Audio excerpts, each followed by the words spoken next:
Donald Trump is now claiming that Vice President Kamala Harris referring to him as a felon is so mean that his dozens of convictions in the hush money trial need to be vacated immediately. And this is like an official legal thing that he's saying. A letter that his team sent to Judge Juan Merchan has been revealed, and it says, in light of the long-standing and extremely beneficial working relationship between your Honor's daughter and Harris, who recently became the nominee, we respectfully submit this pre-motion letter to renew our request that the court recuse itself. This letter can be deemed the motion, which I guess is a thing. Like if it was any other person's legal team, I'd assume that's actually how these legal motions work, but it is Trump, so I'm not sure this is official as he thinks it is. But here's the case that they're making. So Harris, as you know, immediately framed her candidacy with they're saying, a specific false reference to this case as a contest of prosecutor versus convicted felon. So Trump is saying that is a false reference, despite the fact that she was a prosecutor and he is a felon.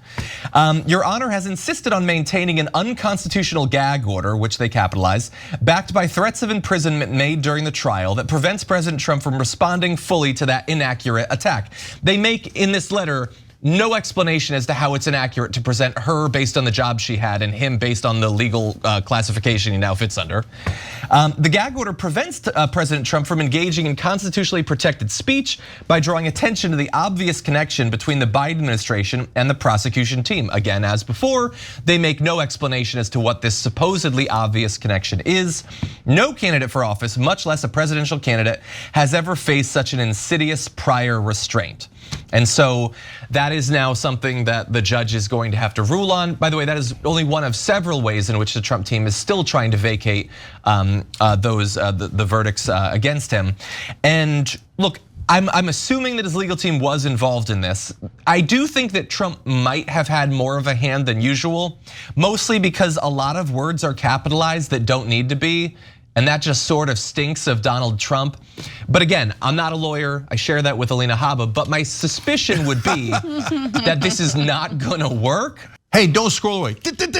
Come back. Because before the video continues, we just wanna urge you to lend your support to TYT. You power our honest reporting. You do it at tyt.com/team, and we love you for it.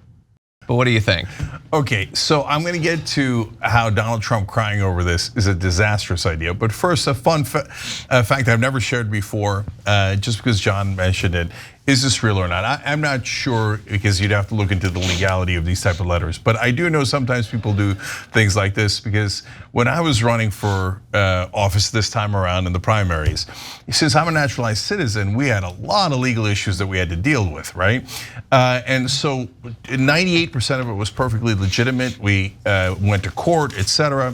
But there was this problem that some states required like 10,000 signatures, which is incredibly expensive, money we didn't have, right? So, but we had to go to court first to determine whether I could run. And so it made no sense to spend hundreds of thousands of dollars we don't have before we go to court, right? So how were we going to fix this problem as deadlines were coming up? So we decided to write them a letter. And our letter said, we reserve the right to hand in these signatures later. And my campaign manager asked me, is that a thing? Can we reserve that right? Is that even a right? And I was like, no. But there, we have a letter that reserved the right. Okay, and so the reason to do that is because, not because it's a legal principle, but because you go back into court later and go, well, there was no precedent for any of this, where a naturalized citizen runs, but you still have to get the signatures. So we reserve the right. Now courts tell us, do we have that right? Okay, and that's how that would have gone down. And this feels a little similar. Like, I have written you a sternly worded letter, Judge. Is it applicable? Who knows? Okay. Okay, so now onto the main event. There's no crying in politics, and this is weeping, right? Oh, she shouldn't be allowed to call herself a prosecutor and me a felon. I mean, it's true, but she shouldn't be allowed, Judge. That's crying to mommy. Okay, did you wipe your tears away on his robe? And most importantly, guys, if you're crying, you're losing. And this is not just based on Republicans, think about it. So you've heard me say many times, for Democrats, stop getting offended, fight back. I mean, I've been saying that for about 20 years. And the reason why people sometimes find me off-putting is because I punch back immediately. And for a lot of Democrats, they weren't used to that at all, especially 20 years ago, right? And so like NPR would be freaked out. This guy doesn't seem civil. LA Times hated that I wasn't civil when I ran for Congress, right? And so, because if you're crying, you're losing. So Hillary Clinton lost in 2016 because she was offended by everything instead of making an affirmative case. Now you've got Donald Trump telling us that he's offended by everything and crying 24/7. Terrible political strategy, it makes you look weak. And so have at it, Hoss. Keep writing more sternly worded letters about how unfair this is, that you're a criminal and she's a prosecutor. Those are just facts. I mean, it seems like he wants to start a defamation case. Like, how you gonna technically call me that? That's a separate case.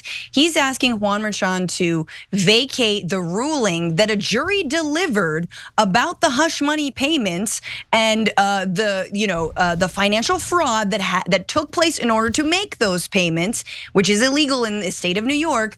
Because now Kamala Harris is running for president, and his daughter, Juan Merchan's daughter, may have worked with a digital consulting company on Kamala Harris's 2020 campaign. So therefore, the verdict is rendered inaccurate and ineffective, and we have to strike it. Well, look, I have something to say for myself. Look, I was taking care of a small infant when Avatar 2 came out, and so I missed Avatar 2 in the theater. And had I known it was going to be released the month that it was released, I would have. The point is, AMC should give me a free ticket and rescreen Avatar 2 in the theater for me. Do you see what I'm saying? Like, we're just going back and like, but it's just so wild. That's what he's doing. But he's trying to mash two legal cases in one. If he wants to do a defamation case around like, actually, you're not a prosecutor, you're not my mom, like, and I'm not a felon. You make that case. That's separate than the one, the hush money. Yeah, and the only thing I would add is everything that both of you said about why it's bad substantively. It indicates that you're losing, but it encourages Harris and her team and her supporters that like, we see you crying. Oh, you don't like being called a felon? You don't like being called weird?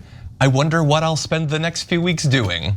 It just encourages everyone. Yeah, John, great point. And that's the downside of Trump's verbal diarrhea. The upside of it is it gives him an air of fake authenticity, right? Well, brother just saying what he thinks. Well, oftentimes it's true because he just spits out whatever's top of his mind. But when he does it in a legal briefing like this and he goes, whatever you do not call me a felon and her a prosecutor. Well, thank you for the tip. Appreciate it. Apparently it bothers you so much, you bothered to write a fake legal letter for yourself with all the caps and everything. So we know it's you, Donald Trump, and we know how much it bothers you. Think about how stupid that is strategically to put that on basically a billboard telling your opponents, please attack me on this. It's getting completely under my skin. Yeah, and I also think that you kind of undercut your case that she's being unfair and pitching you as some sort of criminal when you can't go 5 minutes without bragging about, you're the best-selling mugshot in history. Everybody take a look at this when they booked me. Aren't I a great, tough, bad criminal? I think it's kind of ridiculous. If you enjoyed this video, that's because of our members. They make us independent, they make us strong, and they make us honest. Become a member today by hitting the join button below.